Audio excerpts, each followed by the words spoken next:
بسم اللہ الرحمن الرحیم۔ ملا احمد جیون ہندوستان کے مغل بادشاہ اورنگزیب عالمگیر کے استاد تھے۔ اورنگزیب اپنے استاد کا بہت احترام کرتا تھا اور استاد بھی اپنے شاگرد پر فخر کرتے تھے۔ جب اورنگزیب ہندوستان کا بادشاہ بنا تو اس نے اپنے غلام کے ذریعے استاد کو پیغام بھیجا کہ وہ کسی دن دہلی تشریف لائیں اور خدمت کا موقع دیں۔ اتفاق سے وہ رمضان کا مہینہ تھا اور مدرسے کے طالب علموں کو چھٹیاں تھیں، چنانچہ ملا احمد جیون نے دہلی کا رخ کر لیا۔ استاد اور شاگرد کی ملاقات عصر کی نماز کے بعد دہلی کی جامع مسجد میں ہوئی۔ استاد کو اپنے ساتھ لے کر اورنگزیب شاہی قلعے کی طرف چل پڑا۔ رمضان کا سارا مہینہ اورنگزیب اور استاد نے اکٹھے گزارا۔ عید کی نماز ادا کرنے کے بعد ملا جیون نے واپسی کا ارادہ ظاہر کیا۔ بادشاہ نے جیب سے ایک چونی نکال کر اپنے استاد کو پیش کی۔ استاد نے بڑی خوشی سے نذرانہ قبول کیا اور گھر کی طرف چل پڑے۔ اس کے بعد اورنگزیب دکن کی لڑائیوں میں اتنا مصروف ہوا کہ 14 سال تک دہلی آنا نصیب نہ ہوا۔ جب وہ واپس آیا تو وزیر اعظم نے بتایا، ملا احمد جیون ایک بہت بڑے ذمہ دار بن چکے ہیں، اگر اجازت ہو تو ان سے لگان وصول کیا جائے۔ یہ سن کر اورنگزیب حیران رہ گیا کہ ایک غریب استاد کس طرح ذمہ دار بن سکتا ہے۔ اس نے استاد کو ایک خط لکھا اور ملنے کی خواہش ظاہر کی۔ ملا احمد جیون پہلے کی طرح رمضان کے مہینے میں تشریف لائے۔ اورنگزیب نے بڑی عزت کے ساتھ انہیں اپنے پاس ٹھہرایا۔ ملا احمد کا لباس، بات چیت اور طور طریقے پہلے کی طرح سادہ تھے، اس لیے بادشاہ کو ان سے بڑا ذمہ دار بننے کے بارے میں پوچھنے کا حوصلہ نہیں ہوا۔ ایک دن ملا صاحب خود کہنے لگے، آپ نے جو چونی دی تھی وہ بڑی بابرکت ثابت ہوئی۔ میں نے اس سے منولا خرید کر کپاس کاشت کی۔ خدا نے اس میں اتنی برکت دی کہ چند سالوں میں سینکڑوں سے لاکھوں ہو گئے۔ اورنگزیب یہ سن کر خوش ہوا اور مسکراتے ہوئے بولا، اگر اجازت ہو تو چونی کی کہانی سناؤں۔ ملا صاحب نے کہا، ضرور سنائیں۔ اورنگزیب نے اپنے خادم کو حکم دیا کہ چاندنی چوک کے سیٹھ اتم چند کو فلاں تاریخ کے کھاتے کے ساتھ پیش کرو۔ سیٹھ اتم چند ایک معمولی بنیا تھا۔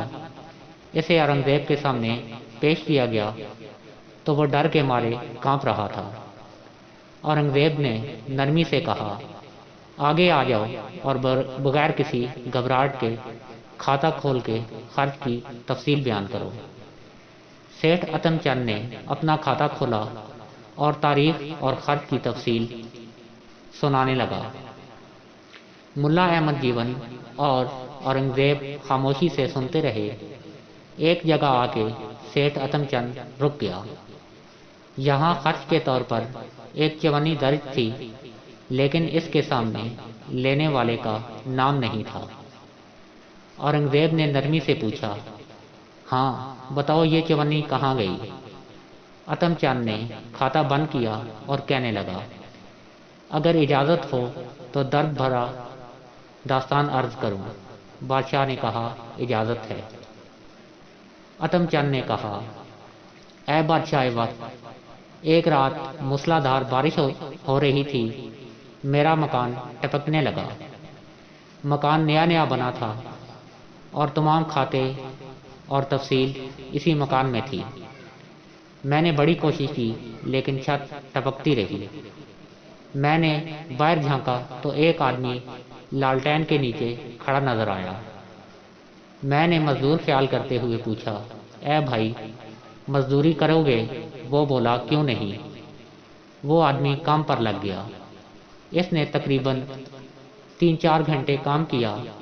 جب مکان ٹپکنا بند ہو گیا تو اس نے اندر آ کر تمام سامان درست کیا۔ اتنے میں صبح کی اذان شروع ہو گئی۔ وہ کہنے لگا، سیٹھ صاحب، آپ کا کام مکمل ہو گیا، مجھے اجازت دیں۔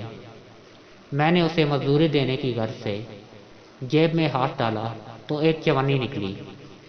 میں نے اس سے کہا، اے بھائی، ابھی میرے پاس یہی چونی ہے، یہ لے لو اور صبح دکان پر آنا، تمہیں تمہاری مزدوری مل جائے گی۔ وہ کہنے لگا، یہی چونی کافی ہے، میں پھر حاضر نہیں ہو سکتا۔ میں نے اور میری بیوی نے اس کی بہت منتیں کی، لیکن وہ نہ مانا اور کہنے لگا، دیتے ہو تو یہ چونی دے دو ورنہ رہنے دو۔